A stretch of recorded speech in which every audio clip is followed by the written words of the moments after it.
estamos com o programa Foco Aberto, que hoje debate as condições para o desenvolvimento de vida extraterrestre. Para isso, recebo o presidente do Centro de Ufologia Brasileiro, Milton Gino, e o diretor de astronomia da Fundação Planetário do Rio de Janeiro, Ormes Rossi. Bem, as grandes distâncias entre as estrelas e as limitações das velocidades que os corpos podem adquirir tornam improváveis visitas terrestres. Você acredita nisso, Milton? Teoricamente, sim.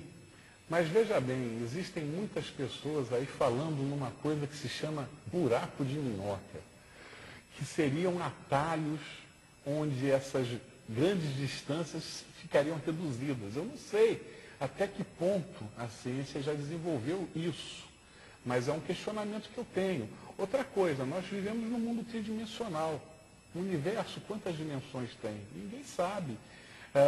Será que a distância de 23 mil anos-luz ela pode ser simplificada por algum atalho no universo?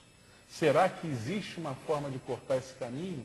Essa é uma grande questão para a ciência, para responder se as distâncias realmente são problema ou não para eles chegarem aqui.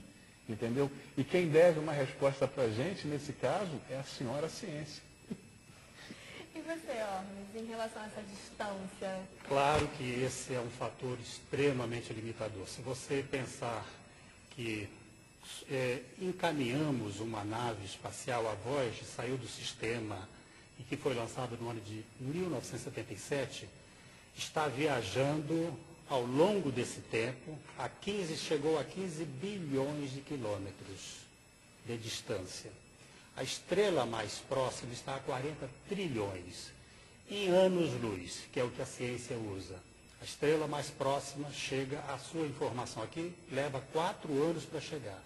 A nossa nave está viajando de 77 até hoje, praticamente 30 anos, ela está viajando apenas 14 horas-luz. Para ela chegar na estrela mais próxima, ela tem que viajar 4 anos-luz. Então, as distâncias são extremamente enormes. Se você pensar em civilizações dentro desse mecanismo que nós conhecemos hoje, dos recursos que a ciência nos proporciona, eu diria que é praticamente impossível uma viagem dessa maneira, a não ser, em teoria, você ter realmente escapes dessas dimensões, como o Milton bem colocou. Nas 3 dimensões que estamos habituados, é praticamente muito improvável você ter visitantes o tempo todo, como se diz que estamos recebendo na Terra. E como avaliar esses escapes que vocês estão citando? Há teorias que mostram, sobre informações sobre mais dimensões, mas isso em teoria. No momento em que você desenvolve os experimentos, nós temos possibilidade de você experimentar uma 4ª, uma 5ª dimensão. Você não tem, você trabalha com as 3 dimensões. Então nós não sabemos como explorar isso que a matemática nos fornece, que a física está nos mostrando, mas você não sabe o caminho experimental para descobrir esses atalhos no universo. Agora, a gente não tem essa tecnologia. Agora, você acredita que existindo vida inteligente, eles possam ter essa tecnologia capaz de nos visitar? É uma outra questão em aberto. Claro, se você imaginar que estamos engateando no universo, nós, seres humanos, por que não pensar em civilizações possíveis que tenham se desenvolvido lá fora e que tenham muito mais condições de ter tecnologias muito mais avançadas? Óbvio que isso é possível. E você, Milton, você acredita nesse avanço tecnológico deles superior em relação ao nosso? Eu acredito porque o homem está evoluindo. Se você olhar para o passado, quando o Halley era vivo, não existia nem luz elétrica. E ele já observava, hoje já existe, já observava o universo. E hoje você vê que o mundo tem muito mais do que energia elétrica, tem computador, tem chip, tem esse avanço todo. O que você compra hoje de computador, amanhã está obsoleto porque já tem outro melhor. E a gente está avançando, avançando, avançando. Eu li uma matéria recentemente dizendo que em 2010 é provável que o primeiro teste de teletransporte de pequenas partículas vão ser concretizados. Quem está dizendo isso é a ciência, não é o ufólogo Milton. Então, veja bem, se nós já estamos experimentando teletransporte, por que não uma civilização com uma forma de materializar aqui em questões de segundos. E esse teletransporte para vocês? Bom, isso é um estudo que está acontecendo tanto nos Estados Unidos, tem cientista da Áustria envolvido nisso, e eles já estão tentando isso há um tempão. Eles já conseguiram, já falharam várias vezes, eles fizeram experiências, eles apenas teletransportaram metade do corpo que eles queriam, alejavam o corpo, entendeu? Então agora eles estão chegando, estão aperfeiçoando a máquina de teletransporte deles para teletransportar um objeto de uma sala para outra. Eles estão começando modestamente. Mas, veja lá, imagina se a gente conseguir ao ponto de teletransportar pessoas, entendeu? Sair daqui do Brasil para Paris por teletransporte. Isso é uma coisa que só o futuro vai dizer. Né? Isso está aquém da minha capacidade humana agora. Imaginação, né? E em relação à questão de abdução, como é que você acredita ou você acha que é fruto da imaginação? Quando se faz a pergunta, você acredita? Essa pergunta ela é pertinente em aspectos de qual a bagagem que você tem para dizer da sua crença. No acreditar, as pessoas acreditam ou não acreditam. É preciso você desenvolver um raciocínio para mostrar a possibilidade disso acontecer ou não. Abdução, se houvesse, eu gostaria muito que acontecesse, mas que alguém provasse concretamente. A imaginação humana ele está aí para fluir, acontecer vários aspectos da nossa mente. Mas cientificamente, nós não temos um fato concreto. Aqueles abduzidos, por favor, tentem trazer algum material, se possível, e chega para a comunidade aqui em terra e mostra, olha, isso aqui não foi feito pelo ser humano. Era uma informação crucial para todos nós, especialmente para as ciências. Vamos analisar alguma coisa que alguém trouxe de fora. Isso não acontece, sempre a abdução está no campo dos relatos. Eu fiz, fui, voltei, mas eu não tenho nada que comprove. Então é complicado isso, é fruto da imaginação humana. E você, Milton, como é que você vê essa questão das abduções? Olha, concordo com ele, até hoje ninguém provou que a abdução é uma coisa real. Mas eu conheço várias pessoas que se dizem abduzidas, tá? Bom, eu fiz uma entrevista com uma pessoa chamada Geraldo Bichara, que foi abduzido. Ele esteve no interior de uma nave. Ele é um senhor de idade, é um senhor que tem já os seus 60 anos, cabelo branco. Eu olho para a cara dele e quando eu vejo o relato dele, eu acredito no que ele me fala.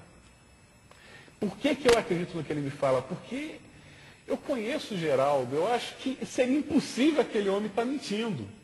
Agora, tudo que ele fala, eu não posso comprovar cientificamente. Por quê? Porque ele não me trouxe nenhuma prova que diga isso. Eu tenho um relato dele. Tá certo? Eu tenho um outro caso que a gente estudou durante um ano, que foi o caso João Franco. É um caso de 4 pescadores que foram pescar à noite, apareceu uma bola de luz, e de repente, quando eles saíram de lá e essa bola desapareceu, eles perderam a memória, eles foram no carro, o carro estava sem gasolina, e quando eles foram pegar socorro para botar gasolina no carro para ir embora da pescaria, o que aconteceu foi que eles perceberam que eles perderam 4 horas do tempo dele e não sabem o que aconteceu. O João Franco é um caso, ele conta isso, acho que tem 4 testemunhos e tudo, mas ele nunca disse para mim que ele foi abduzido. Ele apenas perdeu a consciência do que aconteceu em 4 horas com ele. Nós tentamos, inclusive, levar o João Franco à regressão hipnótica, que é a única ferramenta que tem para, no caso de abdução, embora a medicina tradicional seja contra, porque ela não aceita.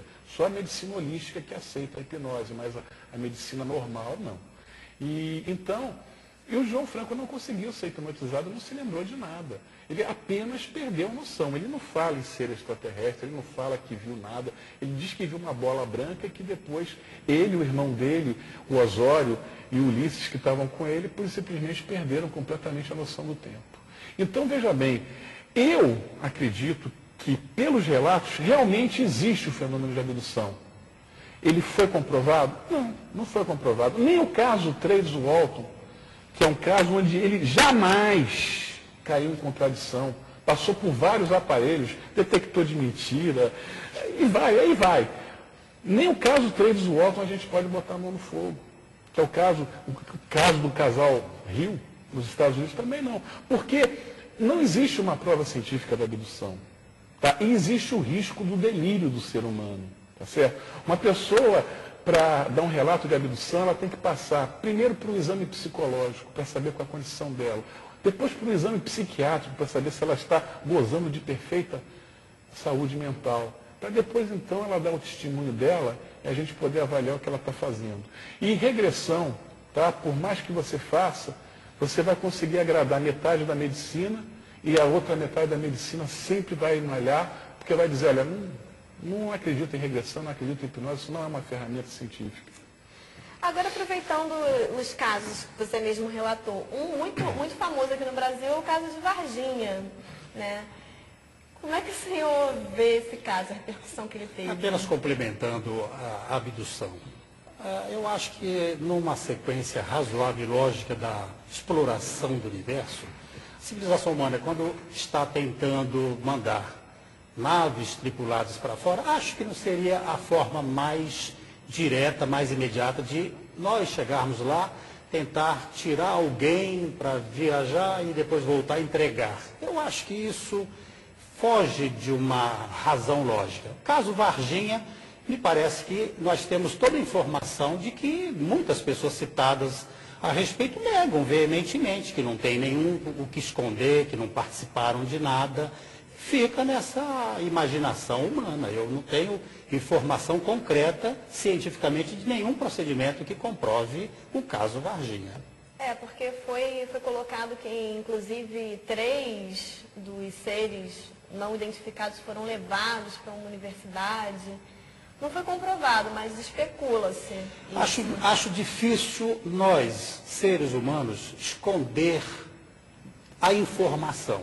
Se houver informação chegando que nos é peculiar, que é muito diferente do nosso dia a dia, é muito difícil você segurar essa informação. Alguém vai vazar essa informação. Acho muito improvável e todas as pessoas citadas no processo Varginha negam veementemente que não tiveram participação em nenhum momento naquele processo. Perfeito. Bem, nós voltamos a falar sobre esse assunto no próximo bloco. Até lá!